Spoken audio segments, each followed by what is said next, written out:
जय श्री राधे, जय श्री कृष्ण। जैसा कि आप सभी जानते हैं, भगवान श्री कृष्ण हर समय शिव का ध्यान करते हैं और शिव हम हर समय भगवान श्री कृष्ण राम नाम का चिंतन करते हैं।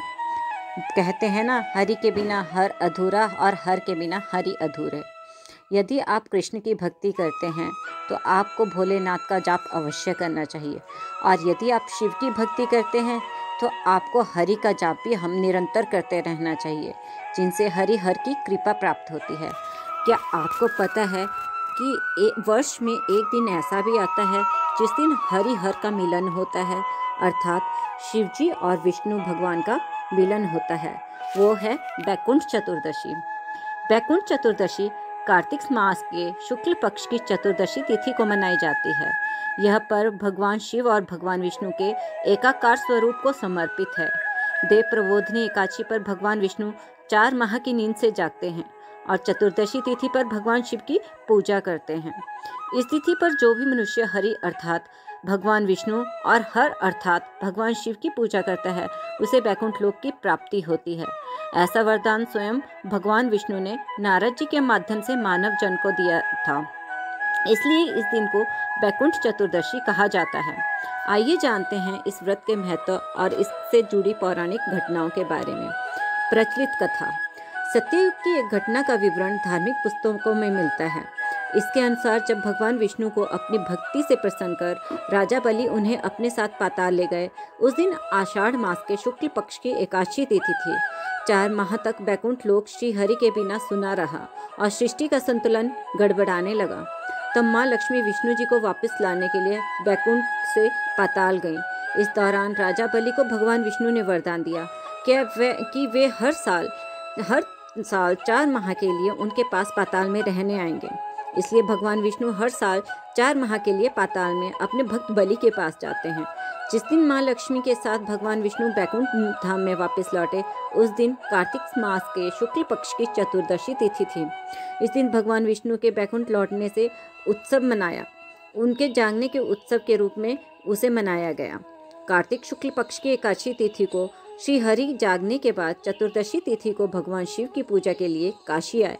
यहाँ उन्होंने भगवान शिव को 1000 कमल पुष्प अर्पित करने का प्रण किया। पूजा अनुष्ठान के समय भगवान शिव ने श्री हरि विष्णु जी की परीक्षा लेने के लिए एक कमल पुष्प गायब कर दिया। जब श्री हरि को एक कमल कम होने का एहसास हुआ तो उन्होंने कमल के स्थान पर अपनी एक आंख, जिसे कमल नयन भी कहा जाता है, शिव जी को अर्पित करने का प्रण किया। और जैसे ही श्री हरि अपनी आंख अर्पित करने वाले थे, वैसे ही वहां शिव प्रकट हो गए। शिव जी ने विष्णु जी के प्रति अपना प्रेम और आभार प्रकट किया। साथ ही उन्होंने हजारों सूर्यों के समान तेज से परिपूर्ण सुदर्शन चक्र भी उन्हें भेंट किया। भगवान शिव के आशीर्वाद और उनके प्रति विष्णु जी के प्रेम के कारण ही इस दिन को हरिहर व्रत पूजा का दिन कहा जाता है। भगवान विष्णु ने वरदान दिया कि जो भी मनुष्य कार्तिक शुक्ल चतुर्दशी के दिन विष्णु और शिव की पूजा एक साथ करेगा, उसे बैकुंठ लोक की प्राप्ति होगी। इसलिए इस तिथि को बैकुंठ चतुर्दशी तिथि भी कहा जाता है। यह कथा देवऋषि नारद जी से भी जुड़ी है। सतयुग में नारद जी देवता और मनुष्य दोनों के बीच माध्यम का कार्य करते थे। वह चराचर जगत अर्थात पृथ्वी पर आकर मनुष्यों और सभी प्राणियों का हाल लेते और कैलाश, बैकुंठ लोक और ब्रह्मलोक जाकर चराचर जगत के निवासियों की मुक्ति और प्रसन्नता से जुड़े सवालों का हल प्राप्त करते।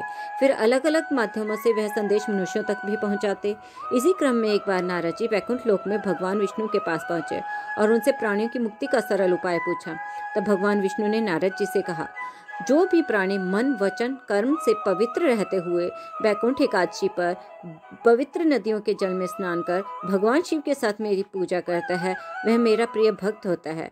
उसकी मृत्यु के बाद बैकुंठ लोक की प्राप्ति होती है। पूजन विधि। इस दिन नदी सरोवर में स्नान करके नदी या तालाब किनारे 14 दीपक जलाएं। इसके बाद भगवान विष्णु और शिव की आराधना करें। यदि संभव हो तो शिव और विष्णु जी को कमल पुष्प अर्पित करें। विष्णु सहस्त्र नाम का जाप करें। घर में पूजा करते समय गंगा जल से मंदिर में छींटे दें और घी का दीपक जलाएं। फिर रोली से भगवान विष्णु का तिलक करें, अक्षत अर्पित करें, साथ ही शिव जी पर चंदन का तिलक लगाएं, मिष्ठान और भोग अर्पित करें। फिर श्री हरि विष्णु और शिव जी की पूजा एक साथ करें। विष्णु सहस्त्र नाम का पाठ और आरती करें। शाम के समय दोबारा स्नान कर स्वच्छ वस्त्र पहने, दीपक जलाकर बहते जल में प्रवाहित कर दें। इसे दीपदान कहते हैं। दीपदान करना यदि संभव न हो तो मंदिर में ही दीपक जलाएं। बुजुर्गों को उपहार देने और ज़रूरतमंदों की मदद करने से लाभ मिलता है। बोलिए जय जय श्री हरि, जय श्री राधे, जय श्री कृष्णा, हर हर महादेव। भक्तों, यदि आपको यह प्रसंग पसंद आया तो कृपया इस वीडियो को लाइक करें, शेयर करें और सब्सक्राइब करें। जय श्री राधे, जय श्री कृष्णा।